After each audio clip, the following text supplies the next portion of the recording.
Okay, hi everyone. I want to welcome you to a new video from runhorse.com sports. I want to talk about one of my favorite topics, and that is poker. Love to play the game. It's a fantastic game. Going to present this video. It's called 11 Tips to Help You Win a Poker Tournament. Let's get right into the tips. Tip number one is learn to be patient. And I put this tip at number one because it's very, very important. If you don't have patience, you're not going to win a poker tournament normally. You have to be very, very patient, and you have to wait for a hand. And sometimes you have to be even more patient than in a cash game, because in a cash game, if you lose all your chips, all you have to do is buy back in, and in a tournament, you're out of chips. Unless it's a rebuy tournament, you are out of the tournament. So remember to be patient in poker, especially in tournaments. Okay, tip number two, and that is try to avoid all-in situations. And if you ever watch poker on television, you're going to see people going all in all the time. And that's just for television, ladies and gentlemen, because in a normal poker game, especially in a tournament, you've got to be patient, like I said, and you have to wait for a good hand, and you don't want to play too many hands. That's another mistake that people make, and I talked about that in some other videos that I made about poker. You want to try to avoid being all in. Being all in means that your opponent has more chips than you do. So you can actually call an opponent that's all in and you're not all in. For example, if you have 50,000 in chips in front of you in a tournament and your opponent only has 18,000 and he or she goes all in and you call, okay, you called an all in, but you're not all in. You're not risking your tournament life, and that is quite important. So try to avoid them unless you have a very, very strong hand or you have your opponent covered. Okay, let's move along to tip number three, and that is avoid getting involved with big stacks unless you have a very strong hand. And the reason is, when you get involved with those big stacks and you have a small amount of chips, or they have a lot more chips than you, they can push you around a lot easier. So it's going to be difficult for you to call, and they know that. So for instance, if I have 10 or 12,000 in chips and my opponent has 150,000, 200,000 in front of them, I got to be very, very careful, because if I call, say 1,000 or 1,500 pre-flop and the flop comes out, it's almost guaranteed that that big stack is going to put pressure on a little stack. So if I want to stay around to see the turn, I'm going to have something on the flop normally. So you got to be very, very careful in those situations. Now, if you get a decent hand and you have a small stack against a big stack, it's likely that they're going to call you. So at that point, it might just be a good spot to move in on them, especially if it's not that many more chips, because it's more likely that they're going to call. They have a lot of chips in front of them, and they may take a chance to knock out a player at that point. And if you have a very strong hand, it's likely that you have them dominated. So try to stay away from those big stacks unless you have the goods. Okay, tip number four is you have to steal some pots to win a poker tournament. And let me talk about this. I played with some players and they think that you have to play poker just by the book, and that's the only way to play it. You're supposed to raise with a certain hand, you're supposed to call, you're supposed to fold if you don't have anything, and that's just not the way it works in a tournament, a poker tournament. If you want to be a winning poker player, all good poker players in tournaments, they will steal pots. They know how to do that. So for instance, when you are in last position and everyone's checked to you on the flop, you normally have to put a bet out there just to see where you're at, and it can just be a small bet, and a lot of times you can take down the pot with a small bet.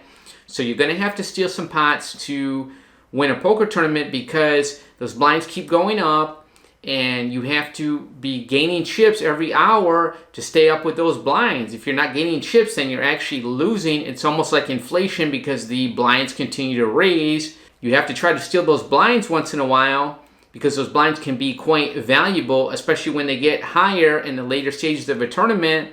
And if you're up against the small and the big blind, for instance, and you're on the button and everyone behind you is folded, at that point, I would take a chance, put it in a raise, and they just may fold the small and the big. Or if they do call, maybe they'll just call to see the flop and check to you, and then you can put out a bet. So you've got to try to steal some pots. A lot of the tournaments that I have won playing poker is I didn't have that good of cards. I actually was able to steal a lot of pots. I mean, you have to get the cards eventually, but if you can steal 4, 5, 6 pots in between, I always look at it like this. You have to steal a couple pots per hour just to maintain the blind. So I'm not looking to steal every pot. I'm looking to steal maybe 1 or 2 pots per hour, and that will keep me in with the blinds. And then when I do pick up a hand, sometimes someone will look me up, and I love that when I have the good. Okay, that takes us to tip number 5, and that is position is your friend. And if you're not familiar with position, you better get familiar with it because it's very, very important in poker. And position is where you start the hand and where you're going to be at after the flop. So it's what position you are in relative to the hand, the way that the hand is played.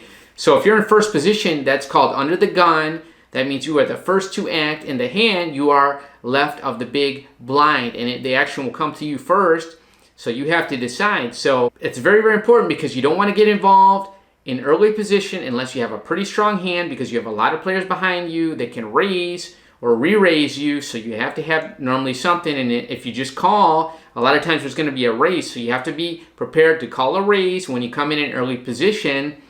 Now, it can work to your advantage if you do call with a strong hand. There is a good chance, especially in a tournament, that you might get re-raised. So that is something to keep in mind. It's also very important to have position after the flop. So I always will factor that into my hand when I'm making a raise or a call. Will I have position after the flop? So will I be the last to act? And that is what's important. When I'm in the pot and I'm making a call or a raise to begin the hand, when that flop comes out, that person has to play first, and then I get to play later or last. So it can be very, very important. If there's 3 or 4 people on the flop and they've called ahead of me and I'm going to be in position, say I'm on the button, which is the most advantageous position because everyone has to play first and then you play last. So you get to see whatever they do, whether they check, they bet, they raise, whatever it is. So you are in the most advantageous position to make a move, to call, to raise, to fold, to do whatever you have to do. So position is very, very important in poker, and it can be your friend if used wisely. Okay, it takes us to tip number 6, and that is to call small raises when you're in the big blind to see the flop. And this is a mistake that a lot of beginners make, even intermediate players.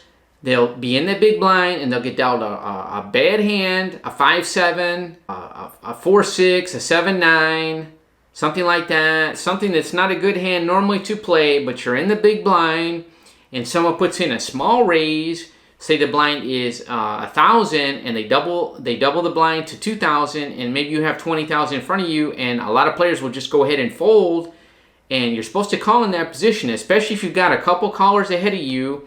You got 3, 4 players in the hand. You're supposed to go ahead and take off that flop to see if you connect, because if you do connect and you're in the big blind, you can win a lot of money, and that is a very good spot to be in. And another thing that's good about that is if someone is on the button, for instance, and they make a small raise and you call and the flop comes out low or it comes out a junk flop, I like to put in a bet there because my opponent is normally playing high cards and he's going to be putting me on low cards since I'm in the big blind, and he thinks that I'm just calling to see the flop, and that's what most good players do. So if I come out with a small bet, like a pot size bet after the flop, normally I can take it down there because he will not get involved. Now if he does raise me, then I know that he probably has something and I can let my hand go at that point. So I would say to always call a small raise in the big blind to see if you can connect, and sometimes you'll connect with trips or 2 pair and you can cost your opponent a lot of money in that position. Okay, moving right along to a tip number 7, and that is if you flop a big hand and the players behind you are normally aggressive, then I would check in that position. And that is where I'm changing up my play a little bit, because if you flop a big hand, say you flop a set, or if you flop 2 pair, you flop something like that, you flop a flush, and you have a couple players behind you that are aggressive, especially if you called a raise pre-flop, you know that that player is going to follow through normally, especially if he raised pre-flop, he's going to follow through on the flop because that's just the way those players play, he or she. They're going to normally be aggressive. I like to just check in that spot. I like to check. I like to play it cool. Go all Hollywood, do what you got to do, look at the board, look at your cards, check to them, and it's most likely they're going to make a bet.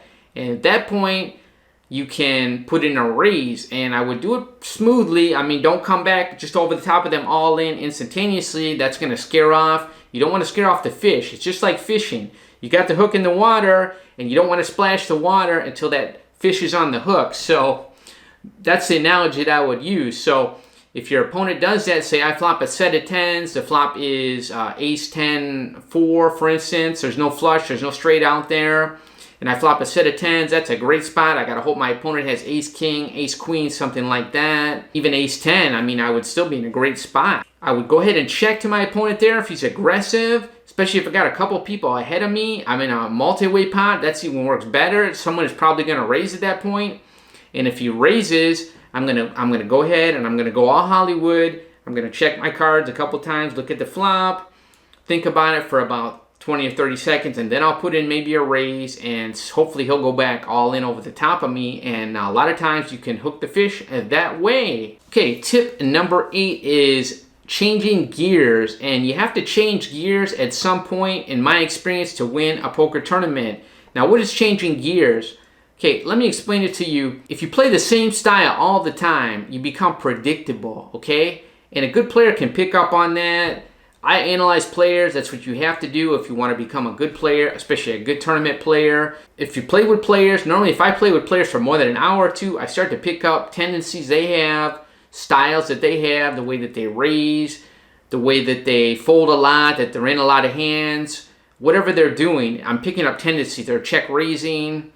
So I start to get tendencies from them, and I mean, nothing is 100% accurate, but a lot of people, they will play those tendencies, and some people will even raise the same amount. A lot of times you'll get noticing that they'll triple their bet if they have an ace king, or if they have a high pocket pair, they'll make their bet 5 times the blind. So I mean, this is things you have to pick up on. You don't want players to do that to you, so you have to be able to change gears at some point. And you either want to play tight for a while and then start to play loose. You got to mix up your game. And I played with some players, made some final tables, won some tournaments, and I played with some guys that got to the final table, and I felt a lot of respect because they told me, you know, we just don't know what to put you on. We have no idea what kind of hand you're on.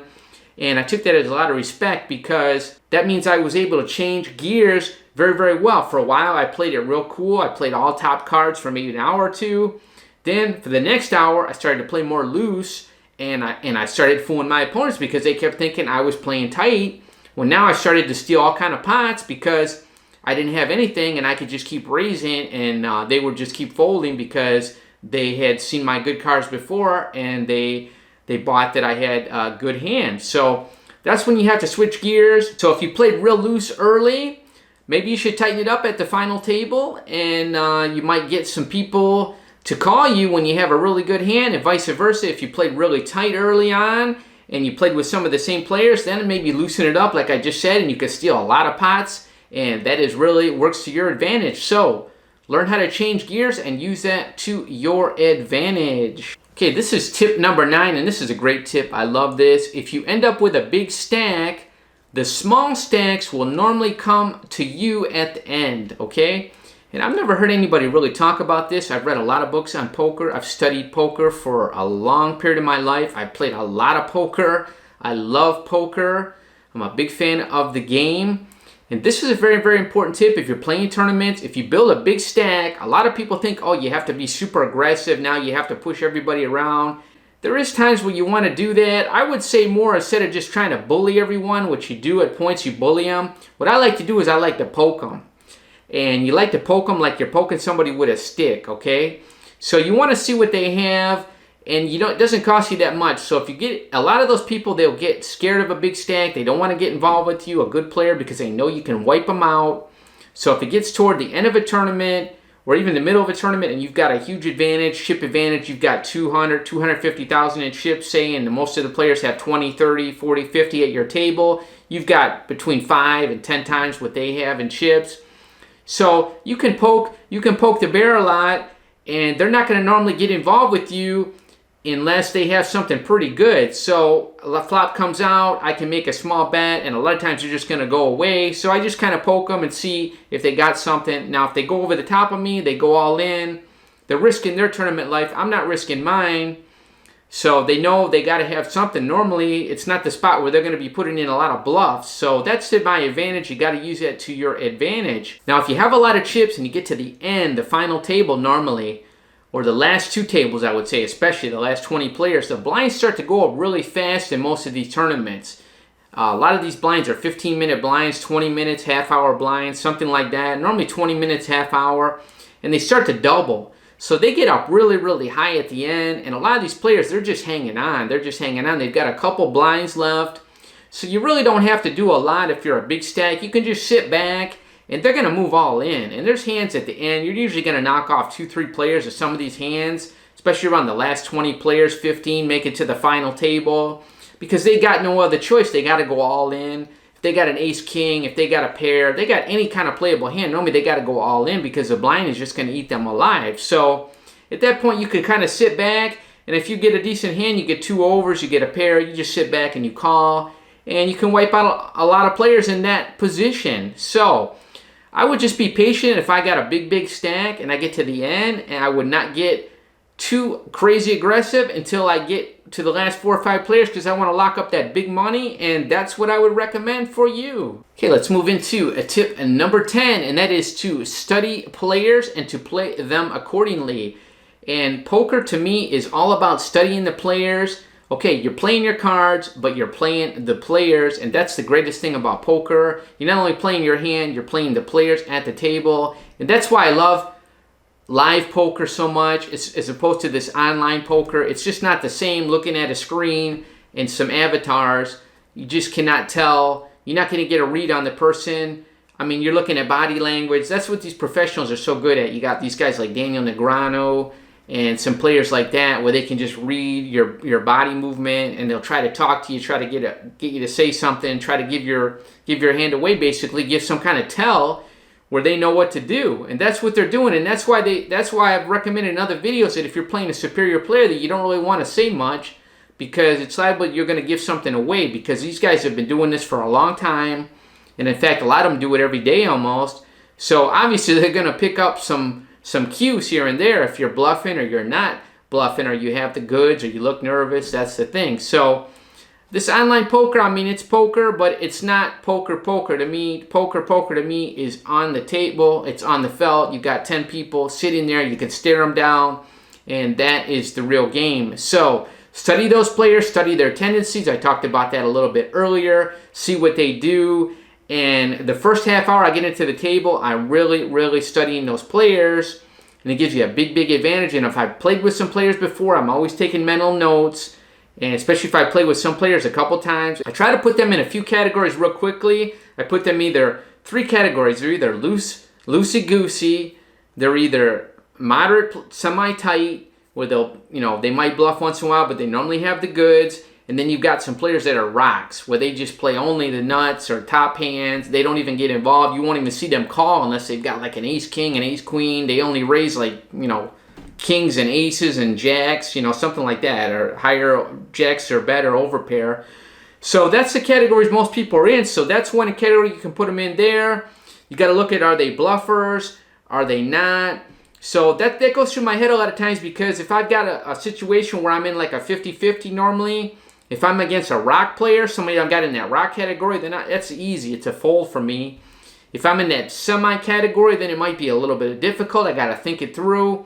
And if I know the guy is loosey-goosey, or the woman, I should say, the player is loosey-goosey with their cards, with their betting, then I get into that 50-50 spot. Then, I mean, that's easy. That's a call, because it could be a bluff straight out, and I might even have the best hand. And sometimes you got the best hand with ace high, they're on a draw. So that's the way I look at it. You got to study those players, and that will give you a huge advantage, because not everybody does that. Some people are on the headphones listening to music, and they should be studying the table and the players. Okay, tip number 11. This is a bonus tip. I threw this in, and I actually touched on it in another tip, because in a tournament, the big money is weighted in the top 5 places. If you're at the final table, wait to loosen up until you get into those top 5 spots, and then you can start to go and loosen up a little bit. And that is a big recommendation. I've gotten a lot bigger parts of the purse or the payout structure in a tournament, because I've waited around. Sometimes I got to those final tables, and I've actually started kind of short stacked,